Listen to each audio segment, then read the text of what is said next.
Did you know that God's Learning Channel is available on a wide variety of different platforms? For starters, GLC can be watched in parts of Texas, New Mexico, Oklahoma, and Colorado by cable or antenna. GLC is also available to watch on our Galaxy 19 direct-to-home satellite equipment throughout North America with no subscription fees. Great for viewers in rural areas with no internet connection.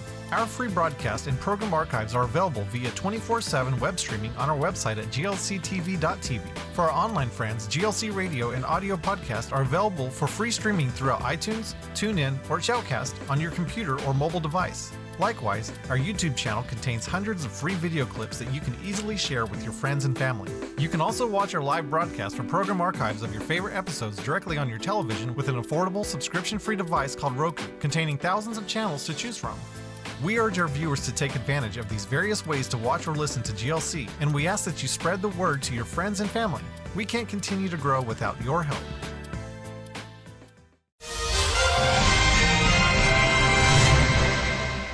Well, praise God and welcome to this. What day of the week is it? Friday. And what's that mean on Friday? It means in about an hour and a half I'll be in bed. Well, Yay. see my thumbs? For 18 months, I've been hanging by my thumbs, and I haven't told you much about this unless you've heard me cry at night. But the FCC told us 18 months ago that they were going to take channel 42, KMLM, and convert it to wireless. Yeah, part of an auction, part of a big FCC auction. Yeah, they want to make $50 million. So I kept waiting. We've been planning, and that's why some of the conversions that we have talked about, and some of you have helped us most generously with. Am I right? Mm-hmm. So I called the FCC today, and I said, can somebody tell me what the status is? Because our FCC attorney, about, 6 weeks ago, he said, for some reason, paperwork is showing that the station is not part of the auction. We had been notified that it would be. But the FCC has never notified us. No, they just sent out their thing that said every channel from this number to that number is included. 3651. So, And so, as far as I know, 42 is between 36 and 51. It is.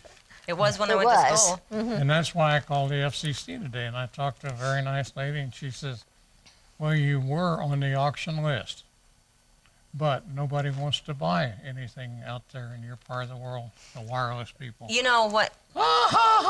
And that is because it's like I have Verizon, and our company phones are also on Horizon. Our mobile phones are on Horizon. Verizon has great coverage out here. I'm not putting in a plug, but we never have any problem.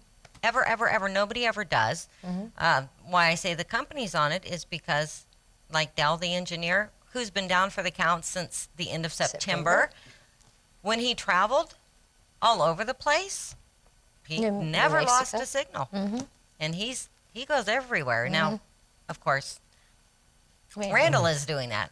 And so he's not losing the signal. So Well, I'll give you one more little clue. anyway, Dad is praising God Amen. because he talked to the FCC today, and they totally confirmed that, nope, this station is not going to be part of that FCC auction.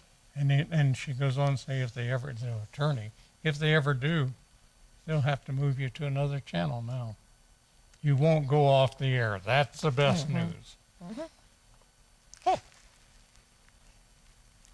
Well, Alrighty. they are doing a part of that called repackaging, where they are forcing a lot of channels to repackage or something. Well, we'll also lose, I understand, San Angelo, Channel 51 one of these days, and Ruidosa, these are low power stations, The low power transmitters, yeah, okay? Channel 47, because it's in that band. But we don't know when, and we don't know what's happening. That's right. Hmm. So hang by your thumbs. Keep sending in your finances, and we'll make it. Well, Make you it know work. what? We have had 2 or 3 people really step up to the plate this week. And if you're listening, you know who you are. And Thank you. You have no idea. You saved me from disaster. That's right. Us. Saved us from Yeah, disaster. really. Well, yeah, well. no, you. We need 3 or 4 more so we can be us. Okay, so I received all of that and paid bills. Yeah, right. Now you need to receive and pay bills, although one of those checks was handed directly to you. Yeah. Although I could use some more to get these other transmitters back on the air. We do. You know, it has kind of affected the finances with the full powers going off, because it means anybody watching off the air has no clue what's going on. They just think maybe we went away. Our direct And they don't think to call. They don't think to do anything. They think Al pulled the plug. You know, again. it's really kind of funny. Yep. And then every once in a while, you'll run into somebody in this area who watches off the air, who hasn't been seeing us, or mom and dad will, and they'll be like, "What happened?" And it's like, no, we're still on, but the full powers aren't. So we've lost viewers temporarily in all 5 of the markets that That's we right. serve because of that. And then any cable company, I believe DirecTV and Dish have been affected as well in some areas. No Dish. We got all Not the Dish? Dish. Okay. Just DirecTV. Just direct, okay? Or really? But what's so Or is it exciting? the other way around? No, it's DirecTV. Okay, you're right. But what's so exciting, because of always when Satan throws something at GLC, we get blessed back. When they did this before, it looked like it was the end of us. What did it happen? We ended up going around the world on satellite. Now we were getting ready to lose 42, and you never saw me cry about it on TV. Tommy saw it at home a lot. But now we had to figure out other ways to do it.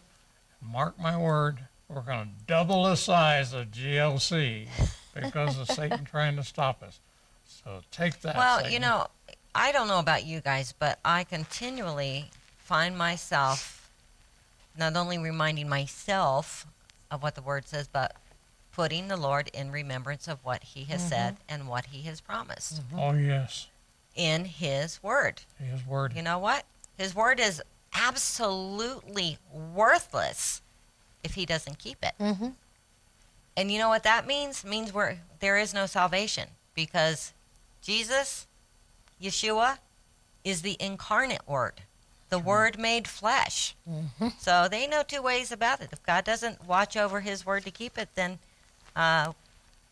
We're sunk. we don't have much future, We are sunk. here or later. Right. Okay, so it's Friday, which means we have a weekend lineup. First time Amen. we've done that in a few weeks because we've had the holidays. So let's kick it off. 8 o'clock tonight. Lars Innerson will be tonight at 8, Friday afternoon or Saturday afternoon at 2 p.m., and then Sunday at 1 a.m. Russ and Linda Murphy will be airing Saturday at 5 a.m., Sunday at 8 p.m., Monday afternoon at 2 p.m. Benny Matthews, Saturday at 8 p.m., Sunday 5 a.m., Monday 1 a.m., and Dr. Charles Scott talking about vascular disease. I was watching that last night. That was a great program. Be airing Saturday way early, 1 a.m., Sunday afternoon at 2 p.m., Monday morning as we're all getting ready to head back to work at 7 a.m. Okay. Very good. I think you have a letter, don't you? I got a letter. Wait. I have a message for Joyce in Amarillo. Okay. She actually she made a Facebook post a couple of days ago because she said she'd been flipping across, and she watched on Sunlink in Amarillo, just so you know. Yeah. She was flipping across, came across our channel, and it was Discovering Biblical Israel. Well, she and her husband, who had passed away, I think she said 2 years ago, had been on a tour with mom and dad, and in this Discovering Biblical Israel, there's footage of her husband Really? on the tour.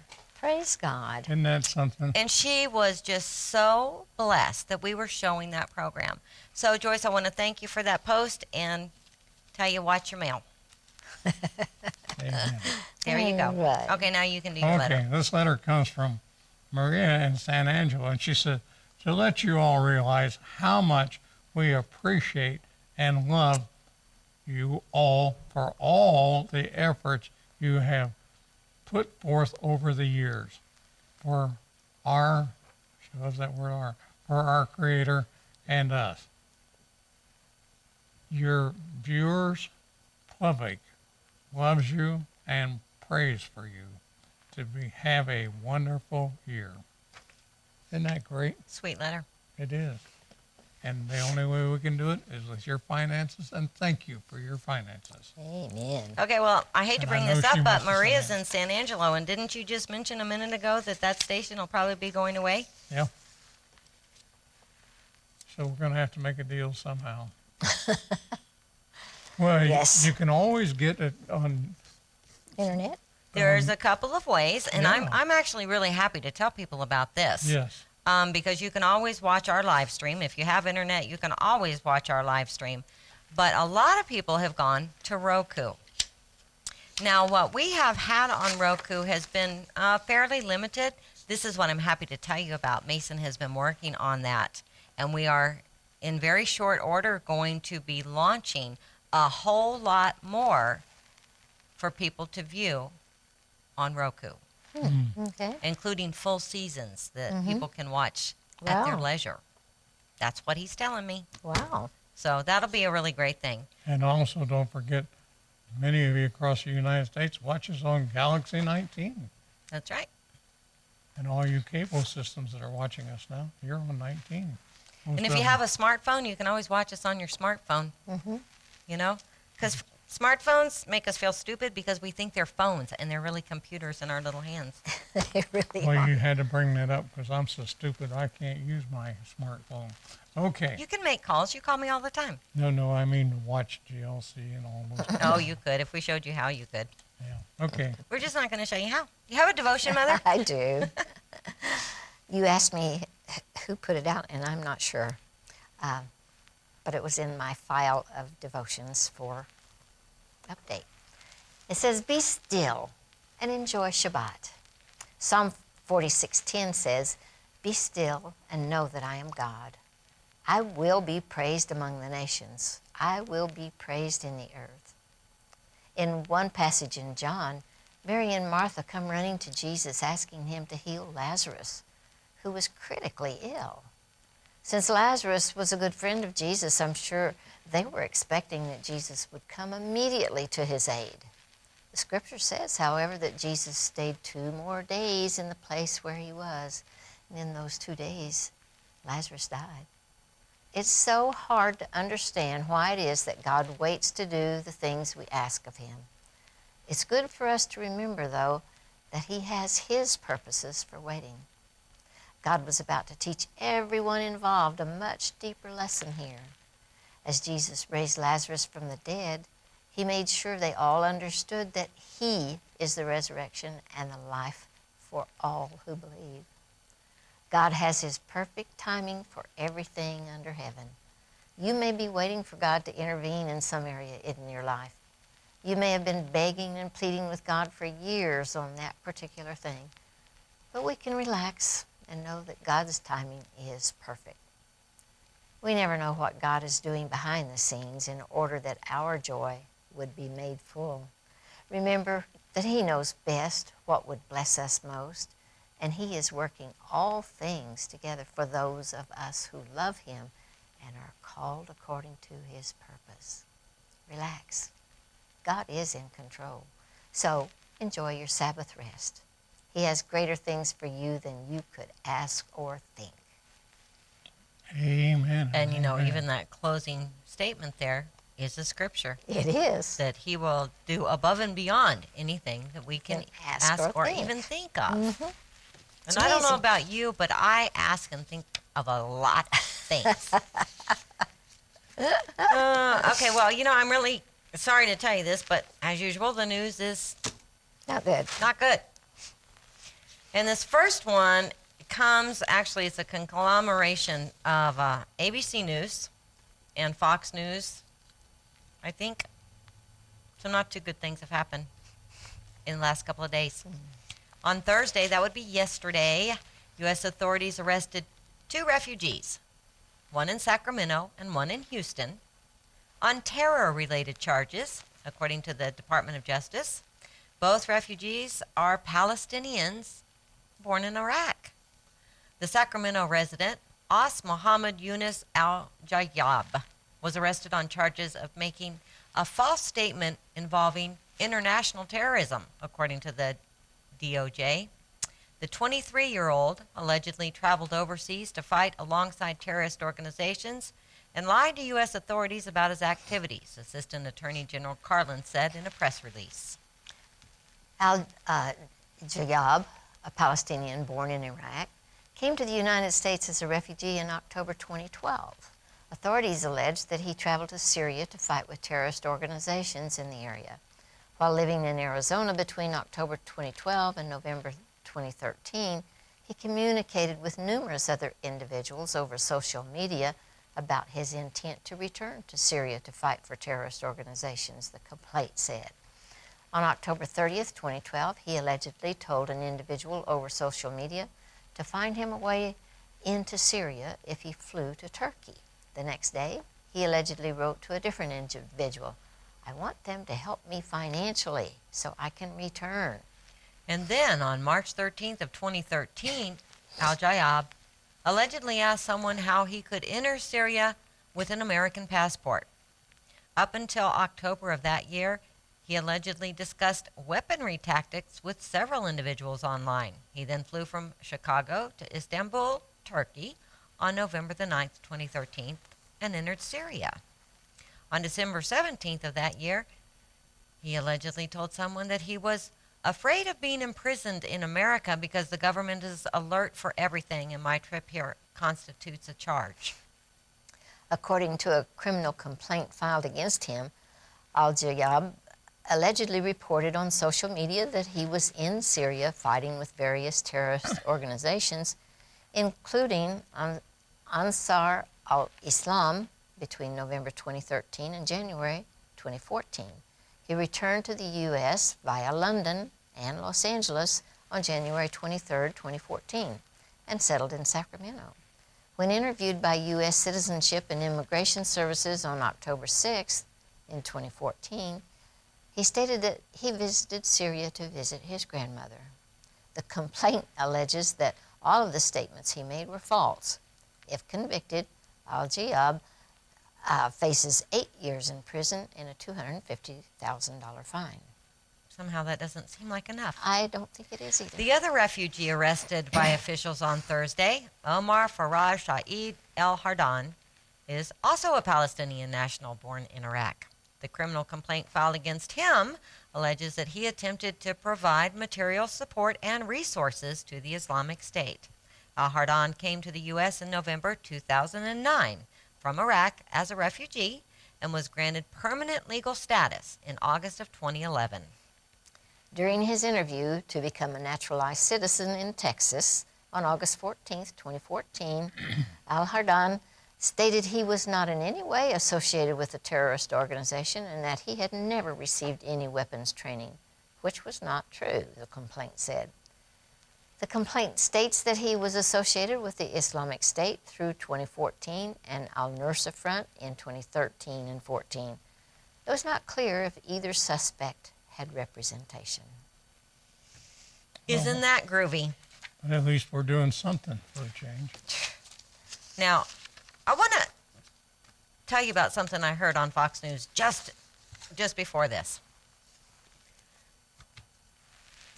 There's a guy who got radicalized, and I believe it was in Iraq,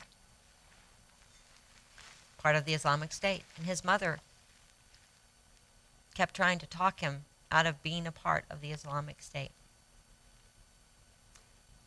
He rewarded his mother by assassinating her in public in front of hundreds of people. That's how radicalized these people are. This is why we really must watch all refugees who are coming to America, especially those who are coming from terrorist-controlled countries. Yes. You know, we haven't talked much about it. Germany, I hope everybody has heard about this on the news. I haven't heard a whole lot about it. 1,000 Muslim-looking North African-looking men in Germany became a flash mob. There were quite a few women who were raped during that. Mm-hmm. And that was in Germany. Mm-hmm. In coordinated attacks all over Germany. That's At right. the same time? At the same time. Yes. All over Germany. Uh-huh. And the media tried to keep it quiet. And can't connect And the dots. they couldn't keep it quiet because it happened in so many places. Okay, and today, actually this happened last night, and you'll see it on other news media, I'm sure, maybe. A Philadelphia police officer was ambushed while he sat in his patrol car late Thursday night. Happened about 11:30 last night. CBS Philly reported the gunman riddled the driver's side of the patrol car with bullets. Video surveillance shows a man, identified as 30-year-old Edward Archer, rushing the driver's side window of Officer Jesse Harnett's vehicle. Images show the suspect pointing a gun at Harnett's vehicle. Another image shows the gunman with his arm in the vehicle. At least 13 shots were fired by the gunman. 11 shots were fired at close range from a 9mm pistol. Amazingly, Officer Jesse Harnett, 33, was shot 3 times in the arm and suffered a broken arm, but he was able to return fire. He actually got out of his car and shot the guy 3 times, the police said.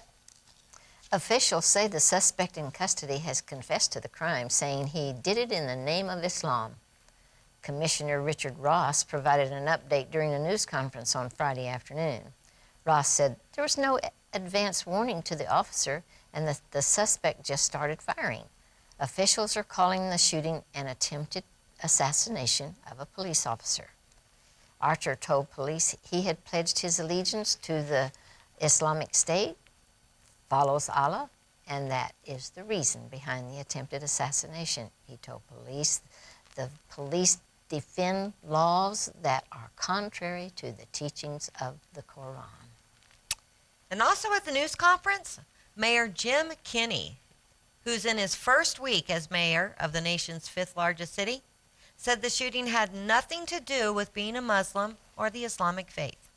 Kenney also said there are just too many guns on the streets, and I think our national government needs to do something about that. Woohoo! Officer Harnett, 33, is a 5-year veteran of the force.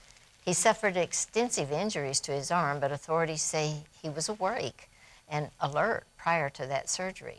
Commissioner Ross stated, I just have to tell you, when you look at the video, we have video that captured all of this. It's one of the scariest things I've ever seen. This guy tried to execute the police officer. It's amazing he's alive. If you hadn't seen the video, of course, we don't have the video. What is happening is he is coming towards the driver's side of the car, and he shoots. He's 9 feet away, then he's 6 feet away, continually shooting as he's coming up to the car. And then it's just boom, boom, boom, boom, boom. All in the name of Islam. Oh, and Kara pointed out this afternoon that he wasn't a practicing Muslim. How they know that, we don't know. He says he is. And he says why he did it. That's what he was practicing. Yes, he's practicing. As he Well, was you know, shooting. that is part of what the Islamic State has been telling people who would follow them. Attack the U.S. military, attack the police officers, people who defend us and who have weapons and know how to use them. Okay, this next article comes from I-24 News. That's Israel 24. On January 3rd, Israeli Prime Minister Benjamin Netanyahu welcomed the first Egyptian ambassador in more than 3 years. Hazem Kariat will be the first resident Egyptian ambassador in Israel since former Egyptian President Mohamed Morsi recalled Egypt's envoy to Israel in November of 2012 to protest against a series of Israeli air raids on the Gaza Strip that killed top Hamas militant Ahmed Ja'abari. Ja'abari was killed at the start of an 8-day Israeli operation dubbed Pillar of Defense, in which 177 Palestinians and 6 Israelis were killed. The violence ended after Egypt brokered a truce. At his weekly cabinet meeting, Prime Minister Netanyahu stated, over the weekend, Egypt's new ambassador to Israel, Hazem Kariat, arrived. I welcome his arrival and the restationing here of an Egyptian ambassador to Israel, something that will enable us to further strengthen relations with this important and key Arab country. Ties between the two neighbors soured after Morsi's June 2012 election as president, following the ouster of his predecessor, Hosni Mubarak, in the 2011 uprising. Morsi, a member of the Muslim Brotherhood, was ousted by then Army Chief El-Sisi in July 2013. Israel reopened its embassy in Cairo just last September, 5 years after Israeli diplomats were forced to leave when protesters stormed the building. Kariat, a former ambassador to Chile, was appointed by Egyptian President Abdel Fattah al-Sisi in June, an appointment which was immediately and deeply welcomed by Netanyahu. He stated at the time, "This is an important piece of news. We appreciate it. It's deeply welcomed in Israel, and I think it's very good for cementing the peace that exists between Egypt and Israel." Egypt was the first Arab country to sign a peace treaty with Israel in 1979, followed by Jordan in 1994. And in a related article regarding the relations between Israel and Egypt, we're told that in light of recent progress in Israel's reconciliation talks with Turkey, senior officials in Jerusalem told Haaretz News that Egypt has expressed its opposition to any Israeli concessions to Turkey in regard to the Gaza Strip. Over the last 2 years, there has been a serious rift between Egyptian President El-Sisi and Turkish President Erdogan over Turkey's support for the Muslim Brotherhood in Egypt. To this day, Erdogan does not recognize El-Sisi as the legitimate president of Egypt. Egypt, which has imposed an almost complete closure on the Strip from the Sinai Peninsula, is interested in maintaining maximum pressure on Hamas and has reservations concerning any easings of restrictions by Israel. A senior Israeli official said that Prime Minister Netanyahu is concerned that any concession to Turkey on Gaza will damage Israel's strategic ties with Egypt. Getting interesting. It is interesting, and it's like, okay, so Turkey's Erdogan supports the Muslim Brotherhood in Gaza, will not recognize El-Sisi as the rightful president of Egypt because El-Sisi replaced the Muslim Brotherhood president that they had to get out of there. Right. Right. What a mess. Okay. What a mess. From Liberty Counsel. Matthew Staver, founder and chairman of Liberty Counsel, says in a shot across the bow of the Supreme Court's egregious ruling on same-sex marriage, Alabama Supreme Court Chief Justice Roy Moore on Wednesday issued an administrative order declaring Alabama probate judges have a ministerial duty not to issue any marriage license contrary to the Alabama Sanctity of Marriage Amendment. In his order, Judge Moore wrote, "Confusion and uncertainty exist among the probate judges of this state as to the effect of Obergefell on the existing orders. Many probate judges are issuing marriage licenses to same-sex couples in accordance with Obergefell. Others are issuing marriage licenses only to couples of the opposite gender or have ceased issuing marriage licenses at all. Therefore, pursuant to his responsibility to take any such other, further, or additional action as may be necessary for the orderly administration of justice within the state, Chief Justice Moore ordered Alabama probate judges to uphold the Alabama Sanctity of Marriage Amendment." Boy, that's an interesting development that is you're going to see hitting the news big time. Yep. I don't know. betcha. They'll probably like to try to keep that one quiet. Well, I doubt it. have a good Shabbat. Yes. I won't be hanging by my thumbs no more. We love you. Remember, pray for the peace of Jerusalem. We'll see you Monday. Shabbat shalom.